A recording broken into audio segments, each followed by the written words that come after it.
Graças e paz, meus irmãos e irmãs, mais uma vez aqui para falar de um outro personagem bíblico. E o personagem bíblico que eu queria falar hoje é João Batista.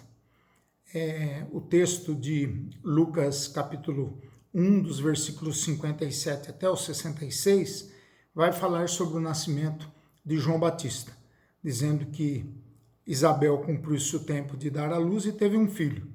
E ouviram seus vizinhos e parentes que o Senhor usara de grande misericórdia para com ela e participaram do seu regozijo, da sua alegria. Sucedeu-se que no 8º dia foram circuncidar o menino e queriam dar-lhe o nome de seu pai Zacarias. De modo nenhum, respondeu sua mãe, pelo contrário, ele deve ser chamado João. Disseram-lhe, ninguém há na tua parentela que tenha esse nome, porque as pessoas queriam que fosse outro nome. Então, pedindo ele uma tabuinha, escreveu, João é o seu nome. E todos se admiravam. Imediatamente a boca se lhe abriu e, desimpedida de sua língua, falava louvando a Deus, o Pai. Sucedeu que todos os seus vizinhos ficaram possuídos de temor e por toda a região montanhosa da Judéia foram divulgadas essas coisas. Todas as que ouviram guardavam nos corações, dizendo, que virá a ser, pois, esse menino? E a mão do Senhor estava com ele. Olha o nascimento de João Batista recheado assim de acontecimentos, de poder, de autoridade, de tudo aquilo que a gente lê, conhece, sabe do Novo Testamento, aqui no início do livro de Lucas. E também no livro de Lucas, a gente encontra João, a pregação já de João. Muitos anos depois, João pregando. E isso no 15º ano do reinado de Tibério César, sendo Pôncio Pilatos governador da Judéia, Herodes o tetrarca da Galiléia, seu irmão Filipe, tetrarca da região da Itureia, e Traconides e Lisânias, tetrarca de Albilene. E é interessante nós notarmos que João percorria toda a circunvizinhança do Jordão, pregando o batismo e arrependimento para a remissão de pecados, conforme está escrito lá no livro de Isaías. Voz do que clama no deserto, preparai o caminho do Senhor, endireitai suas veredas. Todo vale será aterrado e nivelado, todos os montes e outeiros. Os caminhos tortuosos serão reedificados e os escabrosos aplanados. Então João era essa pessoa extremamente radical que veio preparar o caminho do Senhor Jesus, que veio ser o atalaia, o precursor daquele que viria para a salvação dos judeus e também dos gentios. Ele era tão radical que ele chamava as pessoas de raça de víboras, né? Quem os induziu a fugir da ira vindoura. Ele era alguém estranho porque ele se alimentava de gafanhotos e de mel silvestre, comia essas coisas e se vestia também de maneira bastante intrigante.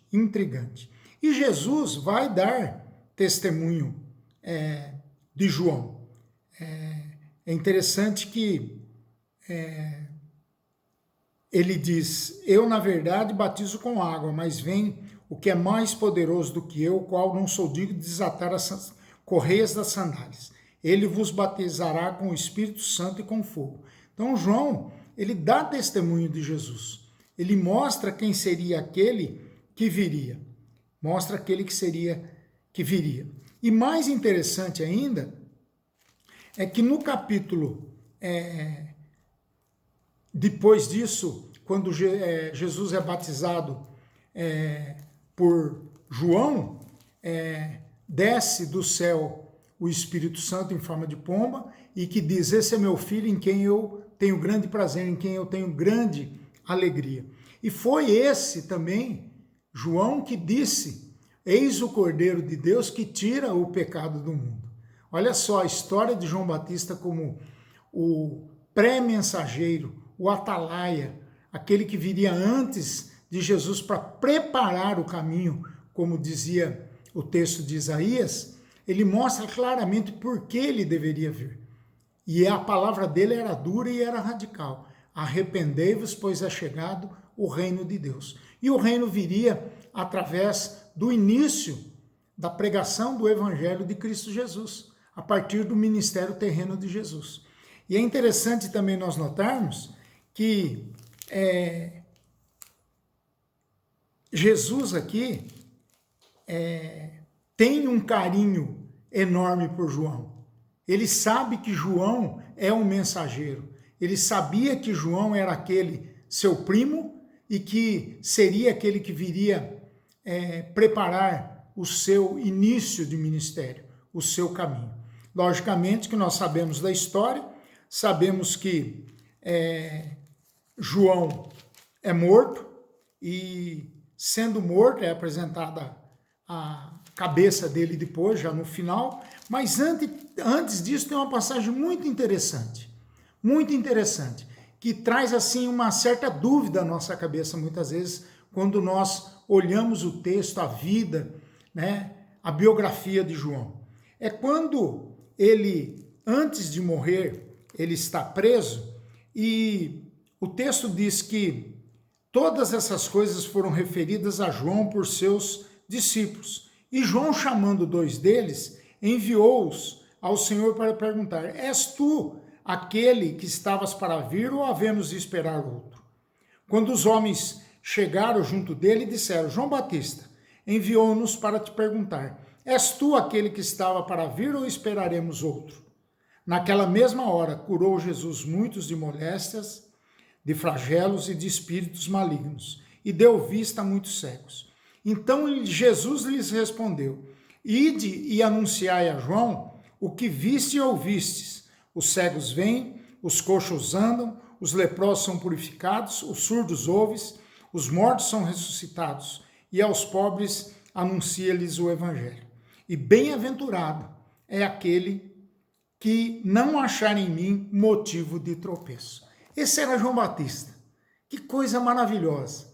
Alguém que nasce com um propósito definitivo de Deus, definido por Deus, para ser o atalaia, o mensageiro, ou pré-mensageiro da pessoa de Cristo Jesus, a pessoa mais importante, a pessoa que Deus enviou ao mundo para ser o Senhor, para ser o Salvador das nossas vidas, para reconciliar o mundo consigo mesmo, reconciliar a vida humana, a humanidade para com Deus. Eu admiro demais a vida de João Batista pela sua radicalidade na sua mensagem, radicalidade na sua maneira de comer, de se vestir e de proclamar que o reino de Deus estava prestes a chegar. Essa radicalidade me impressiona.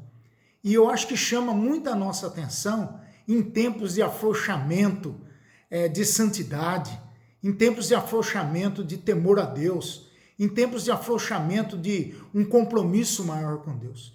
Eu acho que João, através da sua vida, da sua história e desses momentos que nós lemos aqui, alguns deles, nos desafia e nos convoca a sermos crentes diferentes, a sermos crentes que vão sair dessa pandemia e fazermos diferença no mundo que nós vivemos. Porque o ser humano está cada vez pior. E essa pandemia veio para mostrar que o ser humano é assim mesmo. Só realçou aquilo que o ser humano já era.